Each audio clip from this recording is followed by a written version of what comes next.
Hi പ്രിയമുള്ള സുഹൃത്തുക്കളെ, ആരാധനാലയങ്ങൾ ഒരു വിശ്വാസി സമൂഹത്തിന്റെ വിശ്വാസം കാത്തു സൂക്ഷിക്കുന്നതിന് വേണ്ടിയാണ് എന്നാണ് പൊതുവെ നമ്മൾ മനസ്സിലാക്കിയിരിക്കുന്നത്.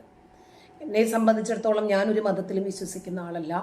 എത്ര ആരാധനാലയങ്ങൾ ഇല്ലാതായാലും അവിടെ ലൈബ്രറികളും അതല്ലെങ്കിൽ ആതുരാലയങ്ങളും ആശുപത്രികളും മനുഷ്യന് ഈ സങ്കീർണത നിറഞ്ഞ ജീവിതത്തിൽ ഉല്ലാസത്തിന് വേണ്ടി, സമാധാനത്തിന് വേണ്ടി, സന്തോഷം പങ്കിടാൻ, പരസ്പരം ബന്ധങ്ങൾ വർദ്ധിപ്പിക്കുന്ന അതുപോലെയുള്ള കേന്ദ്രങ്ങളായിരിക്കണം എന്ന് ആഗ്രഹിക്കുന്ന ഒരു വ്യക്തിയാണ് ഞാൻ. അതെൻ്റെ വ്യക്തിപരമായിട്ടുള്ള വിശ്വാസം. അതുപോട്ടെ, അതവിടെ മാറ്റിവെക്കാം. ഇവിടെ ആരാധനാലയങ്ങളുടെ മറവിൽ നടക്കുന്ന ഭീകര പ്രവർത്തനങ്ങളും തീവ്രവാദ പ്രവർത്തനങ്ങളും എമ്പാടും കണ്ടിട്ടുള്ളവരാണ് നമ്മൾ. പ്രത്യേകിച്ച് പോപ്പുലർ ഫ്രണ്ടിന്റെ റെയ്ഡ് വന്ന സമയത്താണ് കേരളം ആ വിഷയത്തെ സംബന്ധിച്ച് ജാഗരൂകരായി ചിന്തിക്കുന്നത്. അതിനു മുമ്പേ ഈ കേരളം ഒരുപാട് മാറാട് സംഭവങ്ങൾ കണ്ടു മറന്നവരാണ്. എന്താണ് അവിടെയൊക്കെ അരങ്ങേറിയതെന്ന് നമുക്കറിയാം. ആരാധനാലയങ്ങളിൽ ഒരുപാട് മാരകമായിട്ടുള്ള ആയുധങ്ങൾ ശേഖരിച്ചു വെക്കുന്നു. ഭീകരത നിറഞ്ഞ ദൃശ്യങ്ങളായിരുന്നു അവിടെ കണ്ടതെല്ലാം. പോപ്പുലർ ഫ്രണ്ടിന്റെ റെയ്ഡിനോടനുബന്ധിച്ചിട്ട് ഒരുപാട് നേതാക്കന്മാരുടെ വീടുകളിലും റെയ്ഡ് നടന്നു. ആ സമയത്ത് ഒരു മുബാറക്ക് എന്ന് പറയുന്ന ഒരു അഡ്വക്കേറ്റ്, അദ്ദേഹത്തിന്റെ വീട്ടിലും അദ്ദേഹത്തിന്റെ ബാഗിലും ട്രോളി ബാഗിലും അദ്ദേഹത്തിന്റെ ഓഫീസിലും ഒക്കെ റെയ്ഡ് ചെയ്താൽ കിട്ടുന്നത് എന്താണ് എന്ന് മിനിമം ബുദ്ധിയുള്ളവർക്കൊന്ന് ഊഹിക്കാൻ പറ്റും. പക്ഷെ അവിടെ കിട്ടിയത് മാരകമായിട്ടുള്ള ആയുധങ്ങളായിരുന്നു, സ്ഫോടക വസ്തുക്കളായിരുന്നു ഇദ്ദേഹത്തിന്റെ ബാഗിനകത്ത് നിന്ന് കിട്ടിയത്. അപ്പോഴാണ് ഇദ്ദേഹം വക്കീൽ പരീക്ഷ എഴുതി പാസ്സായി. ശരി, നിയമത്തിന് പുറമെ ഇദ്ദേഹം തന്നെ ഒരു നിയമം നിർമ്മിച്ചിട്ടുണ്ട്.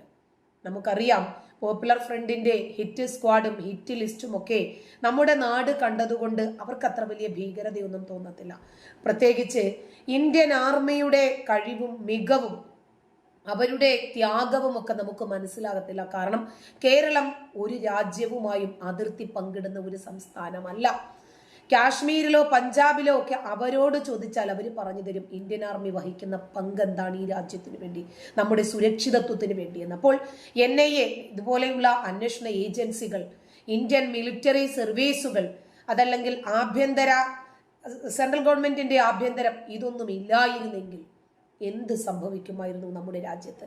ഇപ്പോഴും മൗനി ബാബ തന്നെയായിരുന്നു കേന്ദ്രം ഭരിച്ചിരുന്നതെങ്കിൽ പോപ്പുലർ ഫ്രണ്ടിനെ നിരോധിക്കാൻ സാധിക്കില്ല എന്ന് മാത്രമല്ല, അവർ സമാന്തരമായി മറ്റൊരു മതാധിപത്യം ഉണ്ടാക്കിയെടുക്കുമായിരുന്നു ഈ രാജ്യത്ത്.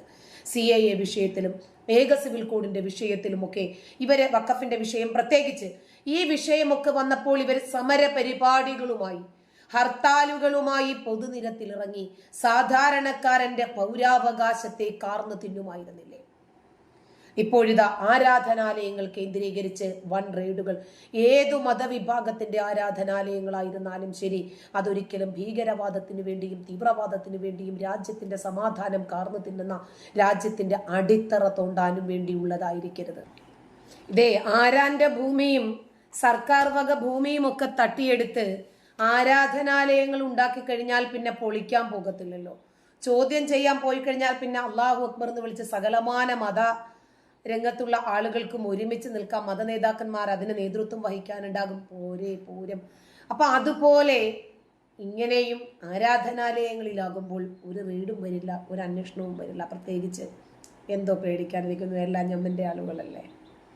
എല്ലാം തന്നെ കുടിയേറ്റക്കാരെ അവരുടെ രാജ്യങ്ങളിൽ നിന്ന് പുറത്താക്കാനുള്ള നടപടിക്രമങ്ങൾ, ലോകം മുഴുവനുള്ള രാജ്യങ്ങൾ എല്ലാം തന്നെ കുടിയേറ്റക്കാരെ അവരുടെ രാജ്യങ്ങളിൽ നിന്ന് പുറത്താക്കാനുള്ള നടപടിക്രമങ്ങൾ ത്വരിതഗതിയിൽ നടപ്പിലാക്കിക്കൊണ്ടിരിക്കുകയാണ്. നമ്മുടെ രാജ്യം ഇന്ത്യയിലും 2 കോടിയോളം ബംഗ്ലാദേശികളാണ് അനധികൃതമായി കടന്നുകൂടിയിരിക്കുന്നത് എന്ന അനൌദ്യോഗിക റിപ്പോർട്ടുകളാണ് പുറത്തു വന്നിട്ടുള്ളത്. എന്നാൽ ഇതിൽ 2 കോടിയോളം ബംഗ്ലാദേശികളെയും എങ്ങനെ കണ്ടെത്തും എന്ന ചോദ്യത്തിന് എല്ലാ സംസ്ഥാനങ്ങൾക്കും അവരുടെ സംസ്ഥാന സർക്കാരുകൾക്കാണ് കേന്ദ്ര സർക്കാർ നിർദ്ദേശം കൊടുത്തിരിക്കുന്നത്. ഇതിൽ തന്നെ ഡൽഹിയിൽ വലിയ രീതിയിലുള്ള മാസീവായിട്ടുള്ള ഒരു ഡ്രൈവ് നടന്നിരുന്നു. നമ്മൾ റിപ്പോർട്ട് ചെയ്തതാണ്. ഡൽഹി ലെഫ്റ്റനന്റ് ലഫ്റ്റനന്റ് ഗവർണർ സക്സേനയുടെ നിർദ്ദേശപ്രകാരമാണ് ഇത് നടന്നിട്ടുള്ളത്. ഉത്തർപ്രദേശിൽ നടക്കുന്നു. വടക്ക് കിഴക്കൻ സംസ്ഥാനങ്ങളിലെല്ലാം തന്നെ ബംഗ്ലാദേശികളെ പിടിച്ചു പുറത്താക്കുന്ന കാഴ്ച ഒരു നിരന്തര സംഭവമായി മാറിക്കൊണ്ടിരിക്കുകയാണ്. അതിനുശേഷമാണ് നമ്മുടെ കേന്ദ്ര സർക്കാർ ഒരു പുതിയ നിയമം കൊണ്ടുവരുന്നത്. ഇനി നുഴഞ്ഞു കയറ്റക്കാരെ പിടിച്ചു പുറത്താക്കുന്നതിന് പകരം അവരെ ജയിലിലിടുക, 10 ലക്ഷം രൂപ പിഴയടക്കം കൊടുക്കാനുള്ള ഒരു സാഹചര്യവും ആ നിയമത്തിൽ ഉരുത്തിരിഞ്ഞു വരുന്നുണ്ട്. എന്ന് തന്നെയാലും ഇപ്പോൾ ലഭിക്കുന്ന പ്രധാനപ്പെട്ട ഒരു വാർത്ത, രാജസ്ഥാനിൽ അജ്മീർ ദർഗ കേന്ദ്രീകരിച്ച് ഇപ്പോൾ വലിയ രീതിയിലുള്ള റെയ്ഡ് നടന്നിരിക്കുന്നു എന്നുള്ളതാണ്. നമുക്കറിയാം, ഡൊണാൾഡ് ട്രംപ് അമേരിക്കയിൽ അനധികൃത കുടിയേറ്റക്കാരെ പിടിക്കാനായി വലിയ രീതിയിൽ ആരാധനാലയങ്ങൾ റെയ്ഡ് ചെയ്യുന്ന ഒരു കാഴ്ചയുണ്ടായിരുന്നു. സമാനമായിട്ടുള്ള പാതയിലാണ് ഇന്ത്യയിൽ പോകുന്നത്. ഇപ്പോൾ പല ആരാധനാലയങ്ങളും രാജ്യത്തുടനീളം റെയ്ഡ് ചെയ്യുകയാണ്. കാരണം ഇല്ലീഗൽ ബംഗ്ലാദേശികൾ, അതായത് അനധികൃത അതായത് ദർഗകൾ, ഇതുപോലെയുള്ള ആതുരാലയങ്ങൾ, അനാഥാലയങ്ങൾ, അഗതി മന്ദിരങ്ങൾ, മദ്രസകൾ, ദർസുകൾ, ഇതുപോലെയൊക്കെയുള്ള സെന്ററുകളിലാകുമ്പോൾ ബംഗ്ലാദേശികളെ തൽക്കാലം പിടിച്ച് അടിച്ചു വാരാനും തുടയ്ക്കാനും, എന്തിനേറെ ബാങ്കു വിളിക്കാനും ഇമാമു നിൽക്കാനും വരെ ഇന്ന് ബംഗ്ലാദേശികളുണ്ട്. പോരേ പൂരം അവിടെയാകുമ്പോൾ ആരും സംശയിക്കില്ല, ഞമ്മന്റെ ആളുകളാണ്, സുരക്ഷിതരാണ്. ഇന്നമൽ മുഅ്മിനൂന ഇഖ്വ. പാകിസ്ഥാനികളും ബംഗ്ലാദേശികളും അഫ്ഗാനികളും ഒക്കെ ഞമ്മന്റെ സ്വന്തം സഹോദരന്മാരാണ് എന്ന് വർഷങ്ങൾക്ക് മുമ്പ്, നൂറ്റാണ്ടുകൾക്ക് മുമ്പ് ഖുർആൻ പറഞ്ഞു വെച്ചില്ലേ? ആ ഖുർആൻ പറഞ്ഞ സഹോദരങ്ങൾക്കെതിരെ നമുക്കൊരു ചെറുവിരൽ അനക്കാൻ പറ്റുമോ? അവരെ സംരക്ഷിക്കാൻ നമ്മൾ ബാധ്യതപ്പെട്ട ആളുകളല്ലേ? രണ്ടാമതല്ലേ ദേശീയത? ആദ്യം ഞമ്മക്ക് ഞമ്മന്റെ സഹോദരങ്ങളെ സുരക്ഷിതമാക്കണം. അത് കഴിഞ്ഞിട്ടു മതി രാജ്യത്തോടുള്ള പ്രതിബദ്ധതയൊക്കെ. ഇങ്ങനെ വിശ്വസിക്കുന്ന വിശ്വാസികളാണ് ബംഗ്ലാദേശികൾക്ക് വ്യാജരേഖകൾ ഉണ്ടാക്കി അവരെ ഇവിടെ പാർപ്പിക്കാൻ പ്രധാനപ്പെട്ട കാരണക്കാർ. ഈ സ്ഥലത്ത്, അതായത് ആരാധനാലയങ്ങളിൽ പാർപ്പിക്കുന്ന അജ്മീർ ദർഗയൊക്കെ പല സന്ദർഭങ്ങളിലായി വിവാദങ്ങളിൽ പിരിമുറുക്കിയിട്ടുള്ള സ്ഥലങ്ങളാണ്, നമുക്കറിയാം. ഇപ്പോൾ ഇവരെ പിടിക്കാനോ ഇവിടെ ഒരു റെയ്ഡ് നടത്താനോ ധൈര്യമില്ല എന്ന് മാത്രം. മാനസിക രോഗികളായിട്ട് കുറെ ആളുകളെ, ആരോരും ഇല്ലാത്തവരാണെന്ന് പറഞ്ഞ് കുറെ ആളുകളെ, ഇതൊക്കെ ആരാ ഇതൊക്കെ അന്വേഷിക്കുന്നത്? ആരാധനാലയങ്ങൾ സുരക്ഷിതമാണ് എന്ന് കരുതി ആരാധനാലയങ്ങളിലേക്ക് പല സാമൂഹ്യ വിരുദ്ധരും മതമൗലികവാദികളും മാറ്റുന്ന ഒരു കാഴ്ചയാണ് കാണാനായിട്ട് സാധിക്കുന്നത്. തന്നെയുമല്ല, ബംഗ്ലാദേശിലെ കൊടും ക്രിമിനലുകളാണ് വ്യാജരേഖകളിലൂടെ നമ്മുടെ രാജ്യത്തേക്ക് നുഴഞ്ഞു കയറിയിരിക്കുന്നത്. അവർ ക്രിമിനൽ ആണ്. ക്രിമിനൽ കുറ്റങ്ങൾ ചെയ്ത് അവർക്ക് തഴക്കം വന്നു പോയി, അവർക്ക് ചോര കണ്ട് അറപ്പ് തീർന്നു, അവർക്കതൊന്നും പ്രശ്നമില്ല. അങ്ങനെയുള്ള ആളുകളല്ലേ നമുക്ക് വേണ്ടത്? ടെറേഴ്സ്. വ്യക്തമായ റിപ്പോർട്ടിൻ പ്രകാരം ബംഗ്ലാദേശികളെയും നുഴഞ്ഞു കയറ്റക്കാർക്കുമെതിരെ ജില്ലാ പോലീസിന്റെ പ്രത്യേക ടാസ്ക് ഫോഴ്സ് ആണ് നടപടി തുടരുന്നത് എന്നാണ് മനസ്സിലാകുന്നത്. ഈ ശ്രമത്തിന്റെ ഭാഗമായി ദർഗ പോലീസ് സ്റ്റേഷൻ 2 സ്ത്രീകളും 2 കുട്ടികളും ഉൾപ്പെടെ 8 ബംഗ്ലാദേശി പൗരന്മാരെയാണ് ഇപ്പോൾ കസ്റ്റഡിയിൽ എടുത്തിരിക്കുന്നത്. ഈ ഓപ്പറേഷനിൽ ഇതുവരെ 16 ബംഗ്ലാദേശികളെയാണ് അജ്മീർ പോലീസ് അറസ്റ്റ് ചെയ്തത്. Additional S P city Himanshu Jamshid ആണ് കേസ് വെളിപ്പെടുത്തിയത്. പോരാത്തതിന് അനധികൃത ബംഗ്ലാദേശികളെയും നുഴഞ്ഞു കയറ്റക്കാരെ തിരിച്ചറിഞ്ഞ് പുറത്താക്കാൻ പോലീസ് ആസ്ഥാനം നിർദ്ദേശം നൽകിയതായും ജംഗിത് പറയുന്നുണ്ട്. അജ്മീർ എസ് പി കേരളത്തിൽ പച്ചക്കറിക്കട മുതൽ ഇറച്ചിക്കടകൾ, അതുപോലെ പിന്നെ പണികളാണെങ്കിൽ പറയാനുമില്ല. കോൺക്രീറ്റ് പണി വേണോ, പെയിന്റിങ് വേണോ, ടൈലിന്റെ പണി വേണോ, അതല്ല നമ്മുടെ പറമ്പൊക്കെ വൃത്തിയാക്കുന്ന പണി വേണോ, ഹലാൽ പാചകം വരെ ഇന്ന് ബംഗ്ലാദേശികളാണ് ചെയ്യുന്നത്. അന്യസംസ്ഥാന തൊഴിലാളികളാണ് എന്ന വ്യാജേന അവരാണിവിടെ പിടിമുറുക്കിക്കൊണ്ടിരിക്കുന്നത്. ആരെങ്കിലും വല്ലതും അറിയുന്നുണ്ടോ?